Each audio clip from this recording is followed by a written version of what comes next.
미국 증시가 다시 한번 급락세로 마무리가 됐습니다. 자, 22에서 금리를 동결했지만 앞으로 금리를 올리겠다 이런 얘기가 나타났죠. 그러면서 긴축에 대한 우려감이 더 커졌다 이런 얘기가 나온 겁니다. 고용도 별로 좋지 않았고 그냥 뭐 기대치가 많이 떨어졌다 이렇게 판단하셔야 될 것 같죠. 투자자들은 일단 긴축이라는 말에 경기를 좀 하고 있는 것 같은 느낌이고요. 여기에는 주가가 그대로 반영이 되는 그런 모습인 것 같습니다. 이런 모양새들은 그다지 반가운 소식들은 아닌데, 자, 일단은 뭐 내일 CPI가 또 있기 때문에 그 부분들을 또 어떻게 시장이 다시 녹여줄 것인지 좀 알아보도록 하겠습니다.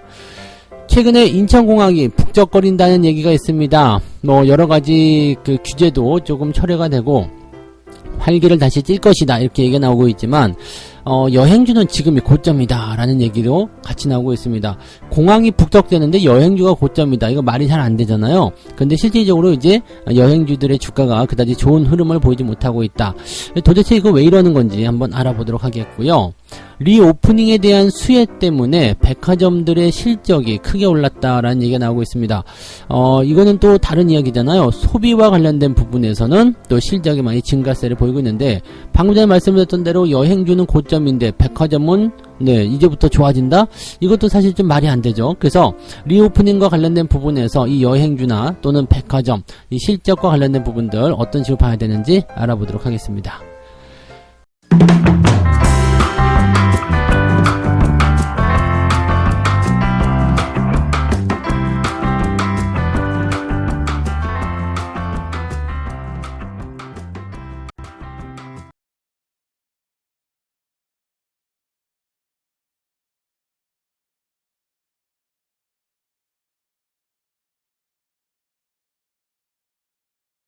네, 반갑습니다. 오늘은 6월 10일 금요일입니다. 주말장이라서 또 변덕스러운 모습이 예상이 되고 있습니다. 어제 이제 미국 증시는 별로 좋지 않았었던 흐름들을 보이게 되면서 국내 시장이 압박을 줄 것이다 이렇게 전망이 되고 있지만, 국내 시장 같은 경우는 일단 어제 모양새도 나쁘지 않았어요. 양봉 나왔고 꼬리 나왔고 오늘 반등이 좀 나올 것이다 생각되는 시점이었는데, 미국 증시가 이딴 식으로 나오면은 골치 아프죠. 왜냐면 그냥 미국 증시가 횡보 또는 이제 보합 수준만 유지했다고 하더라도 오늘 올라가는 것은 뭐 기본적으로 나올 것이다라고 생각할 수 있었던 부분이었는데, 이제 오후 들어서면서 갑자기 급락세로 전환이 됐거든요. 다우지수가 마이너스 1.9% 하락했고요. 나스닥은 무려 마이너스 2.75%나 하락했습니다. 이게 언제 나온 거냐면 거의 대부분 2시 넘어서 장 마감 거의 비슷하게 들어가서 이제 갑자기 급락세로 쏟아진 겁니다. 이렇게 악재가 반영이 되면서 주가가 급락으로 쏟아져 버리게 된다면 이거 부담이 좀 된다라고 보셔야 될 겁니다. 그래서 이런 정도의 주가 하락이라면 또 이게 음봉으로 더 크게 나온 거고요. 종가가 이제 그 당일 저가거든요. 그러니까 이렇게 되면은 뭐 심리가 굉장히 많이 안 좋아졌다라든지 뭔가 악재성 요인들이 크게 발생했다라고 받아들일 수밖에 없겠죠. 자, 지금 재료를 먼저 바로 살펴보도록 할게요.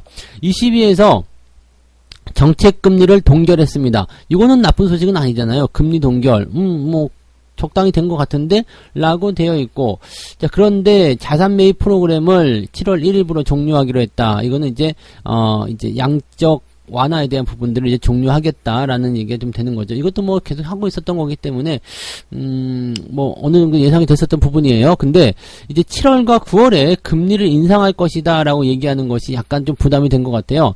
7월에 0.25%포인트, 그리고 9월에는 중기 인플레이션 전망에 따라서 인상폭을 결정할 것이다. 그러니까 이렇게 되다 보니까 이제 인플레이션이 계속적으로 가속이 된다면 9월 달에서는 이제 0.5%포인트의 인상도 가능하다, 이렇게 열려있는 부분이겠죠.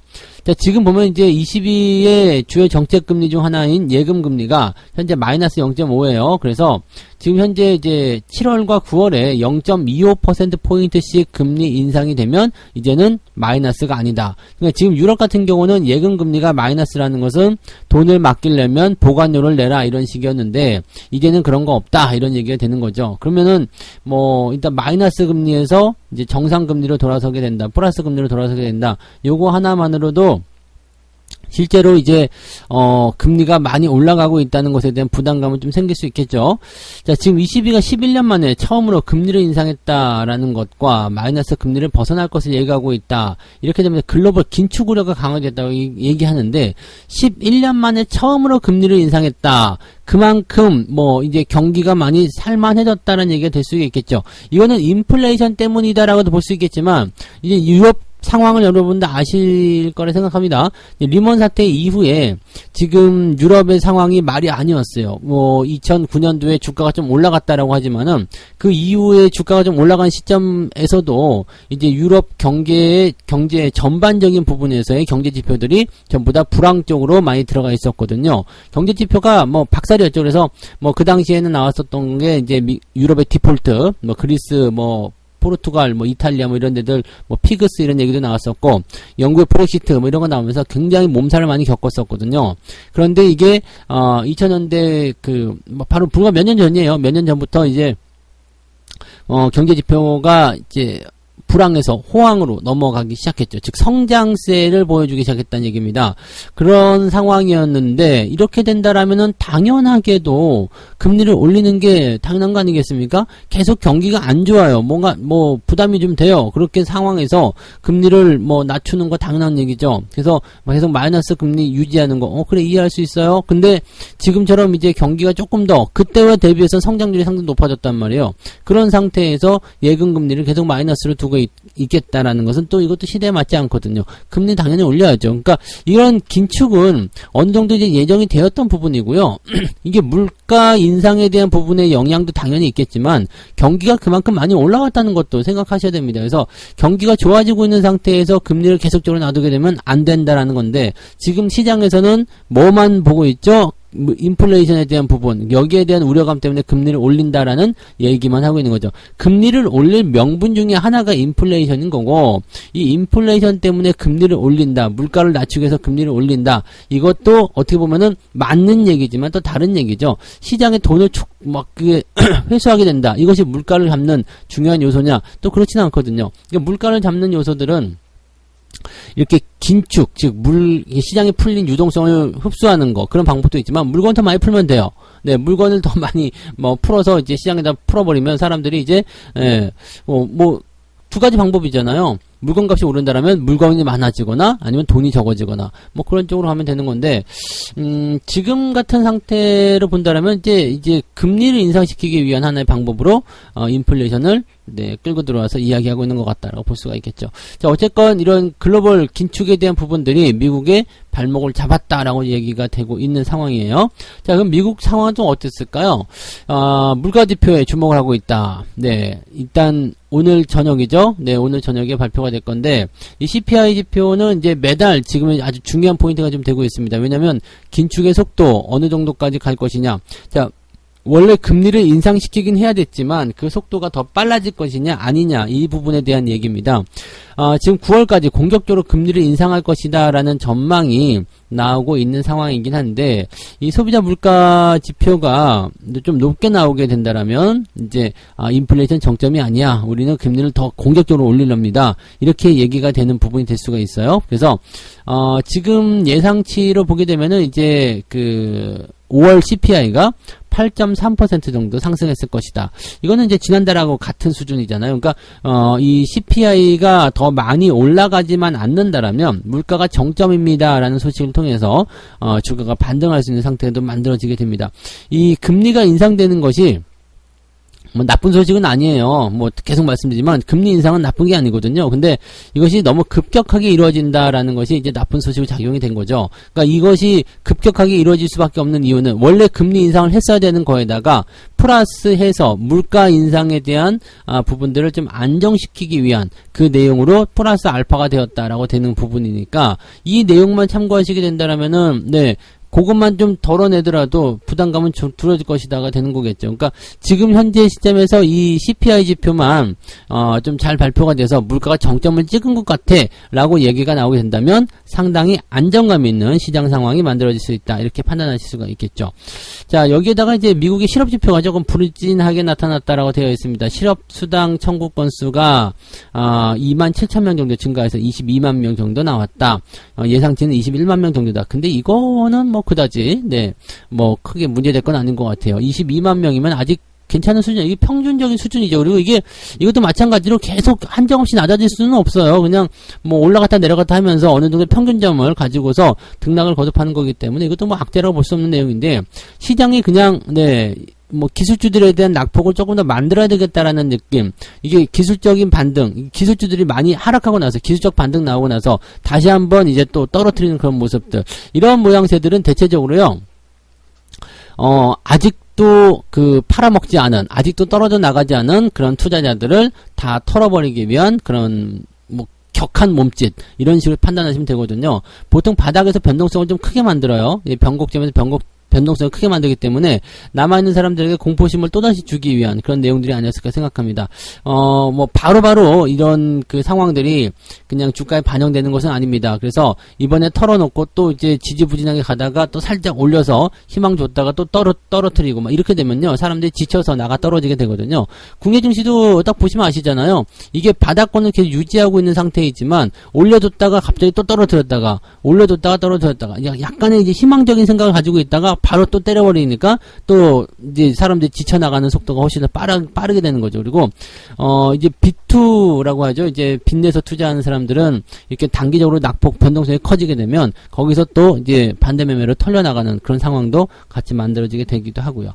그래서 지금은 여전히 시장에 대한 뭐 저점에 대한 관점들은 계속 유지가 되고 있는 상황이지만 변수들, 이런 변수들이 통해서 이 변수들이 뭐 상당히 뭐 크게 걱정할 만한 그런 부분이라면 모르겠지만 그런 것도 아니거든요. 그러니까 크게 걱정하실 만한 부분의 걱정거리도 아닌데 주가의 반응이 굉장히 크다라는 것은 생각했던 것보다 바닥에 더 많이 근접해 있다는 상황이 될 수도 있겠고, 또 이 상황에서 자기들이 원하는 그 목표치를 달성하기 위해서 더 심하게 흔들어대는 것이다, 이렇게 받아들일 수도 있을 것 같습니다. 자, 어쨌건 오늘 주말장이고 저는 CPI 지표에 대해서는 뭐 그다지 부담스럽다라고 생각하지 않습니다. 그래서 오늘 이후에 뭐 다음 주 상황을 좀 봐야 되긴 하겠습니다만, 오늘 만약에 미국장 영향을 통해서 급락으로 출발하게 된다면 오전에 꽉 붙들고 계세요. 자, 오후에 쭉 받아서 올려줄 가능성이 높으니까요. 그래서 아침 시점에 떨어지는 포인트가 매수하기 좋은 타이밍이 될 수도 있겠습니다. 그래서 오늘은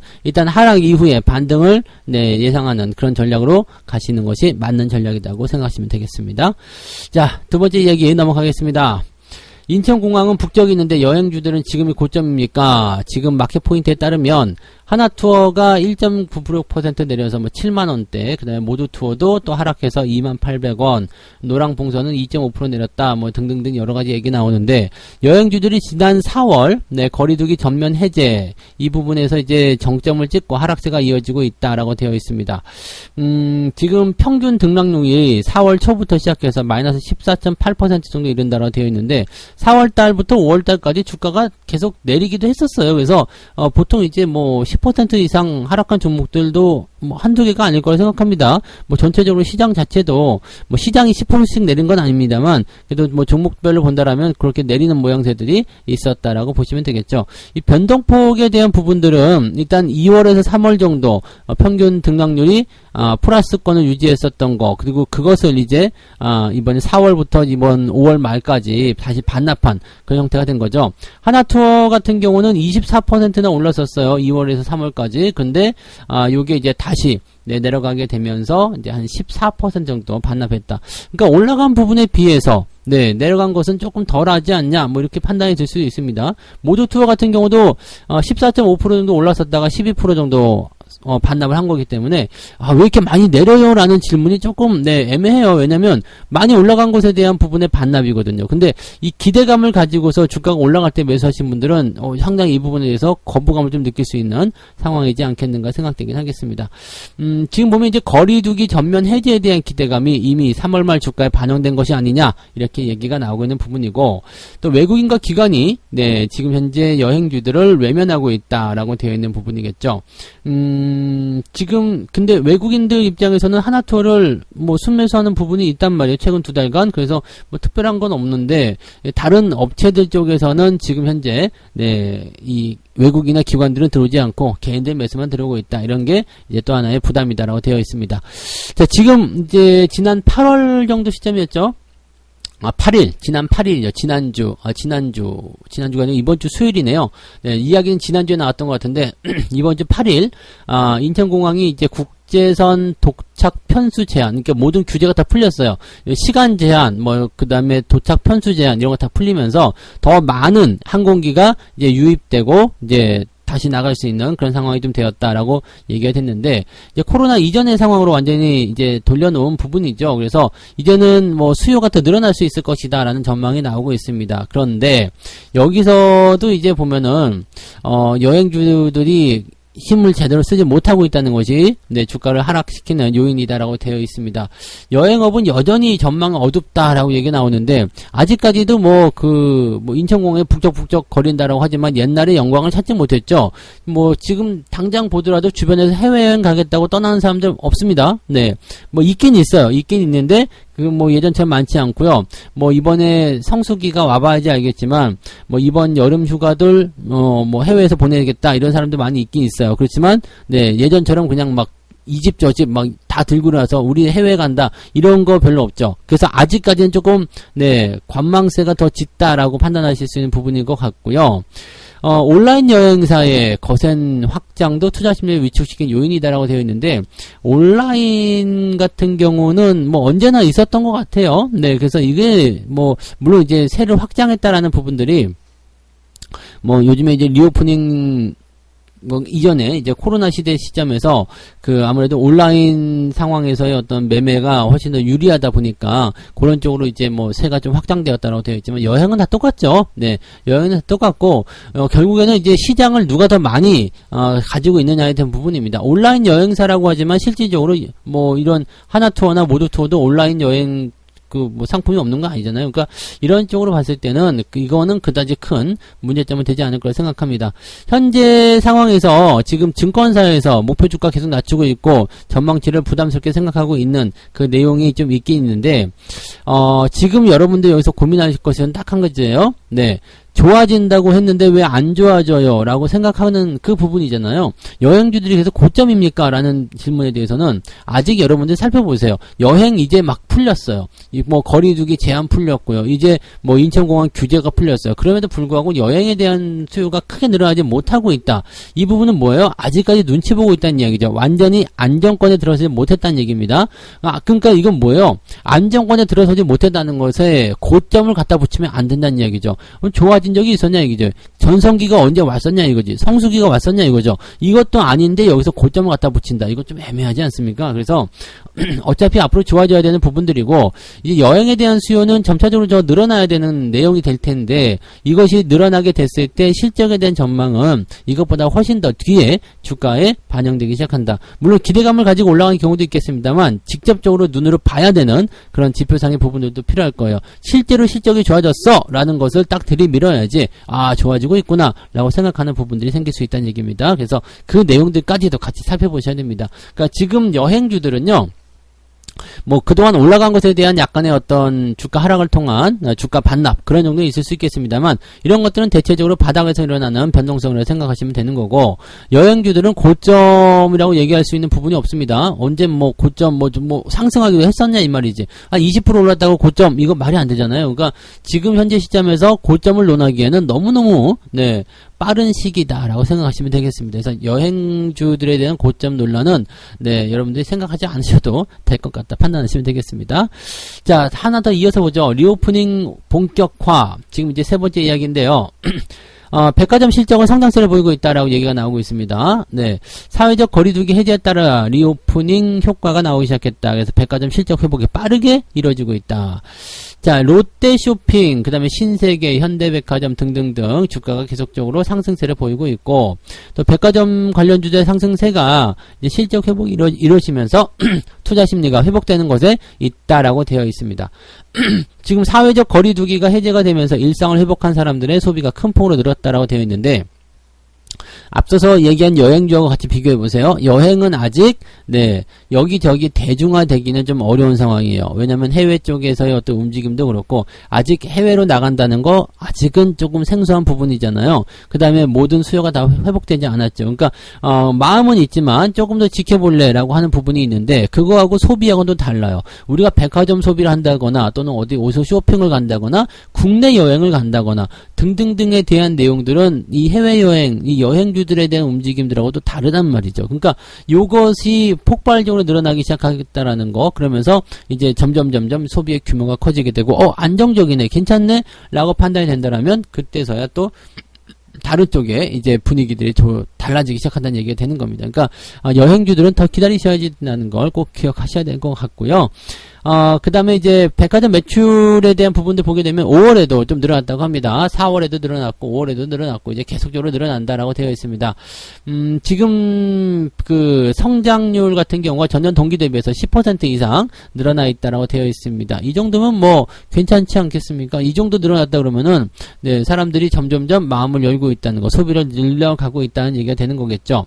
4월은 아직 네, 확실하게 이제 그 고객들의 쏠림 현상이 일어나지 않았던 반면이었는데 5월에는 이제 백화점의 이런 쏠림 현상이 더 커지게 되면서 사람들이 소비를 더 늘리기 시작했다. 이제 앞으로 점점 좋아질 것이다. 6월 달에는 더 많아질 것이다. 7월 달에는 더 많아질 것이다. 하지만 이것도요, 이 성장성에 대한 부분도 분명히 정점은 있습니다. 그래서 뭐 한정없이 또 성장성이 늘어날 수 없는 부분이기 때문에 이런 것들도 여러분들이 잘 생각하고 계시긴 해야 됩니다. 근데 당분간은 이 쇼핑에 대한 부분들은 점차적으로 더 늘어나지 않을까라고 생각되고 있고요. 뭐 보복 소비 이런 것도 다 좋은데 보복 소비가 아니라 그냥 일상으로의 복귀라고 생각하시면 될 것 같아요. 예전에도 이만큼씩 썼다. 네, 예전에도 이만큼 썼다. 이거 꼭 보복 소비가 아니다. 그동안 워낙 안 썼기 때문에 지금 쓰는 것이 좀 많아 보이는 것뿐이다. 이렇게 생각하셔도 될 것 같습니다. 그래서 그동안 주가들이 많이 떨어져 있었는데 그 부분들을 이제 상향시키는 움직임들도 나올 것이다라고 보시면 되겠습니다. 저는 리오프닝에 대한 부분들은요, 여행이든 숙박이든 아니면 뭐 기타 뭐 소비든 간에 다 괜찮아진다고 생각합니다. 이것은 시간적인 문제죠. 시기의 문제일 뿐입니다. 먼저 가는 놈이 있고 늦게 가는 놈이 있을 뿐이고, 또 그 부분들이 지금 당장 뭐 이제 될 것처럼 막 얘기하잖아요. 뉴스에 뭐 리오프닝이다 그러면 당장 뭐 여행도 가고 뭣도 하고 해야 되겠다 생각되지만, 잘 생각해 보세요. 당장 여행 가겠다 해서 여행 갑니까? 우리가 뭐 휴가 계획을 지금 당장 올 여름부터 휴가 가 이렇게 얘기가 나왔을 때 그거를 뭐 지금 너 당장 내일 휴가 가 그럼 짐 싸가지고 그냥 바로 고맙습니다 땡큐 하고 그냥 나가는 거 아니잖아요. 모든 것들이 다 시간이 필요하다는 이야기죠. 소비 같은 경우는 좀 달라요. 오늘 쇼핑하러 갈까? 그럼 바로 갈 수 있는 거지. 하지만 여행은 좀 다르다는 이야기, 그런 것들을 같이 우리가 녹여서 생각해야 됩니다. 그래서 리오프닝 관련주들 속에서도 이렇게 전체적으로 시간적인 개념들을 보셔야 된다는 거죠. 예전에 뭐 화장품 관련주들 말씀드릴 때도 마찬가지였죠. 화장품 관련주들도 이것이 이제 마스크를 완전히 벗어내야 돼요. 아직까지 지금 보시면 마스크가 실외에서 해제가 됐지만 실외에서 마스크 벗고 다니시는 분들 그게 많지 않습니다. 점점 늘어나고 점점 많아져야지만이 그런 것들이 다 효과를 보게 될 것이다 라고 생각하시면 되는 겁니다. 네. 자, 이렇게 해서 오늘 세 가지 이야기 전달해 드렸습니다. 긴축 우려감에 나스닥은 급락세를 보였는데 일단 오늘 저녁에 발표되는 물가지표를 좀 봐야 되기 때문에 그 부분이 어떻게 나오냐에 따라서 이제 방향성이 다음 주 결정이 될 것이다 보시면 되겠고, 유럽은 경기가 좋아지고 있는 상태이기 때문에 금리가 올라가는 건 당연한 거예요. 그래서 이런 것들을 뭐 우려감으로 판단하실 필요는 없을 것 같다 생각됩니다. 공항이 북적북적 되고 있고 리오프닝에 관련된 부분들이 있는데 여행주는 고점이냐, 백화점들의 실적은 올라간다, 뭐 이런 이야기는 방금 전에도 해드렸던 것처럼 네, 시기적인 부분의 문제일 뿐이다. 있습니다. 그래서 지금 당장 올라가지 않는다고 해서 올라가지 않은 그 포인트가 아닙니다. 그리고 고점을 논하기에는 올라간 것이 없다는 얘기죠. 전성기가 오지도 않았는데 이미 전성기가 지났다 뭐 이렇게 얘기하는 거면 좀 열받잖아요. 그래서 이 위드 코로나 관련한 리오프닝 관련한 종목군들은 꾸준하게 지속적으로 보시면은 분명히 좋은 결과들이 있을 겁니다. 그래서 어느 것 하나 버릴 게 없어요. 네, 대가리부터 꼬리까지 뭐 그 모든 것들을 다 네, 먹을 수 있는 네, 그런 맛있는 음식이라고 생각하시면 되겠습니다. 물론 이제 종목 간의 어떤 변수는 좀 있을 수 있어요. 그렇지만 그런 것들을 제외하고 나면 전체적으로 업황이나 또는 이제 상황들이 다 괜찮을 거다라고 보시면 되겠죠. 자, 책 한 곡 읽고 마무리하도록 하겠습니다. 학자들이 장기적인 시각에서 내놓은 끔찍한 일이 일어날 거라던 예측은 번번이 빗나갔다. 미래를 혁신하려는 욕구와 이윤을 추구하려는 욕구를 무시하는 등 예측의 기반이 부실했기 때문이다. 빗나간 예측 중에는 이런 것이 있었다. 1894년 타임스지의 어느 칼럼니스트는 1950년이 되면 인구 증가와 산업 수요로 말의 개체수가 증가하여 런던 전역에 말똥이 약 3m나 쌓일 것으로 예측했다. 자, 이거는 정말 재미있는 일화 중에 하나예요. 1894년 타임스에 네, 나온 이야기인데 영국 타임스죠. 네, 이 아주 유명한 신문, 우리나라로 치면은 무슨 신문일까요? 하여튼 뭐 경제신문 뭐 이런 거에 유명한 신문에 나와서 뭐라고 얘기했냐면 말똥이 3m가 영국 전역에 쌓일 것이다. 런던 전역에 쌓일 것이다. 이런 얘기를 한 건데 이때는만 하더라도 내연기관에 대한 부분들이 별로 없었죠. 그러다 보니까 이제 말의 개체수가 늘어나서 뭔가 우려가 일어날 것이다 얘기가 됐지만 실제로 말이 개체수가 감소하게 되는 상황이 내연기관의 등장과 함께 나타나게 됩니다. 뭐 산업혁명 이런 것들하고 같이 보시면 되겠죠. 자, 지금 걱정하는 것들이 뭘까요? 네, 뭐 경기가 크게 안 좋아질 것이다. 뭐 어쩌고저쩌고 근데 경기가 안 좋아졌던 적은 한 번도 없습니다. 여러분들 그것만 꼭 명심하세요. 뭐 시장에서도 계속 그 얘기하죠. 뭐 더 많이 빠질 것이다. 뭐 더 큰일 날 것이다. 이런 얘기하지만 그렇게 된 적은 한 번도 없었다는 것만 꼭 기억하시고요. 뭐 지수 포인트가 뭐 2000까지 간다. 뭐 2200까지 간다. 아니면 여기보다 더 떨어진다. 뭐 등등등 이렇게 단기적인 부분에서의 변수는 있었어요. 그렇지만 이게 장기적으로 봤을 때는 그런 변수들 이후에 더 많이 좋아질 수밖에 없었다는 것들이 이제 부정할 수 없는 사실이라고 생각하시면 되겠습니다. 여러분들은 그냥 장기 투자하시면 되는 거예요. 단기적으로 변화하는 변수에 반응하지 않고 장기적으로 투자하시게 되면 그냥 현재 시점은 조금 괴로울 수 있겠지만 장기적으로는 결과적으로 수익을 낼 수밖에 없는 상황이 갈 수밖에 없다. 그래서 장기적 전망치가 훨씬 더 좋은 이유에 대한 이야기들을 여기서 재미있는 일화로 설명을 해드린 거죠. 자, 아무튼 그런 식으로 투자 전략을 계속 바꿔가시기 바랍니다. 그렇게 세워가시기 바라고 단기적 어떤 변동성에 너무 조급해하거나 불안해하지 않으셨으면 좋겠습니다. 자, 오늘 주말장이니까 약간의 아침부터 파고 들어가는 변수가 있어요. 그래서 그 부분에 반응하지 마시라고 그랬죠. 네, 아침에 파고 들어가면 오후에 올려놓을 수 있다는 것만 잘 기억하시고요. 자, 그래서 오늘은 여기까지 이야기하고 주말장 대응들 잘 하시기 바랍니다. 저는 아침장 상황 보고요. 네, 장중 시황으로 다시 돌아오도록 할게요. 고맙습니다. 본 방송에서 제공되는 모든 정보는 투자 판단의 참고 자료이며 투자의 최종 책임은 본 방송을 이용하는 본인에게 있습니다.